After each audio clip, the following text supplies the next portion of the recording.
This is Enicar Sport number 2. Now, they don't call it Enicar Sport number 2. I call it Enicar number 2 because this I'm going to call number 1.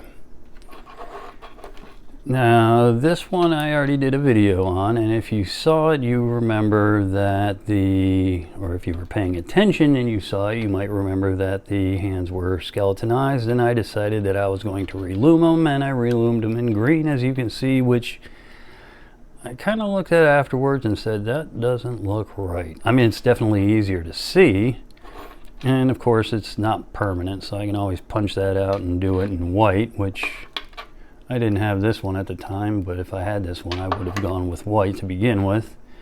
Anyway, so that's the only change to this one. Actually, comment. Tell me if you think I should change it or leave it. Anyway, so I'm done with that. Well, not done.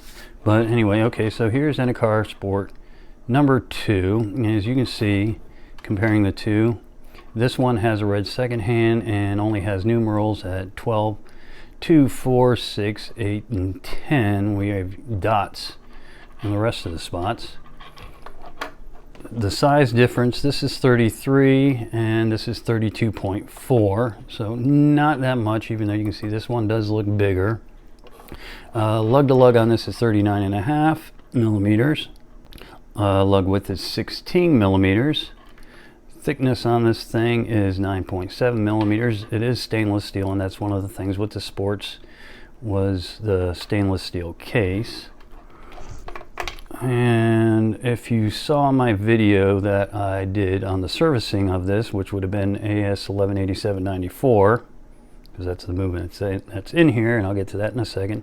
Somebody did a poor job of engraving something into the back, and I did not want that there. So I did my best to polish it out. There are some remnants, but for the most part it's gone, and that was just ugly, and I didn't like it. So if we open it up,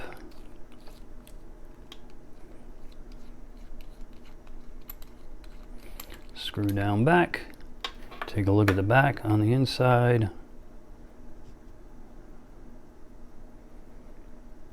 Not a whole lot of information, just stainless steel. And it's Enicar. So there is the 118794 movement. Now when I opened this up to do the servicing on it, I wasn't so much disappointed as I was, I guess, disappointed that it had this movement in it. And it's not that this is a bad movement. This is one of those movements that I call a workhorse.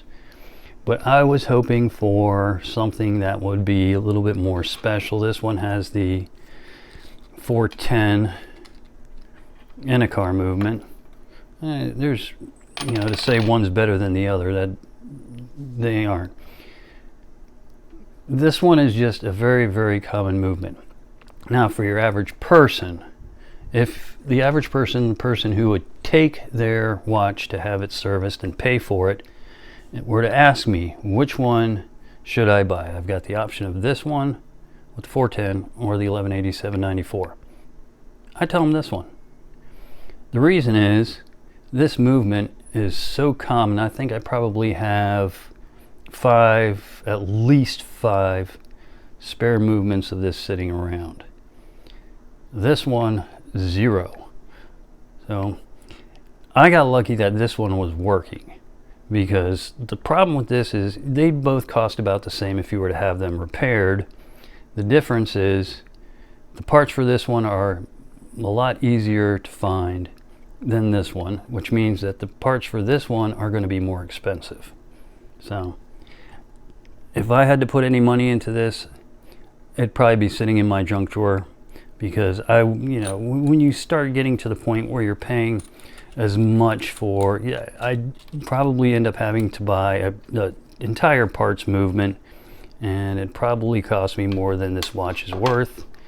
So this one, like I said, if something were broken, the balance staff were broken, or I needed a part for it, I've got those on hand. Even if I didn't, it would be easy enough to find the parts, and they wouldn't be that expensive. Both movements were made around 1950, so both of these watches should be approximately the same age. And the 118794 does have 17 joules, and it's running at 18,000 beats per hour. So I'll do the wrist thing now.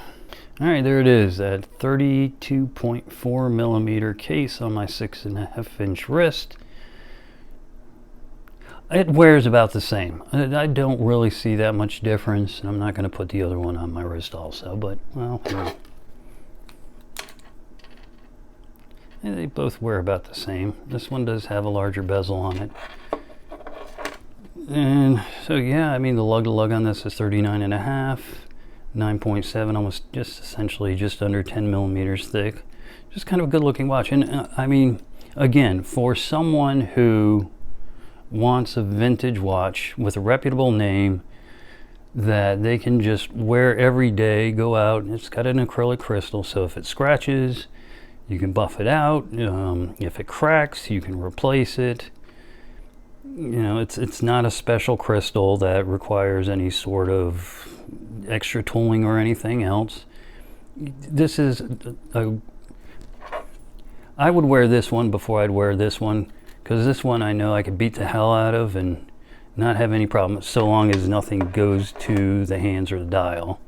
But as far as everything else, you know, if you want a decent beater Enicar, here it is.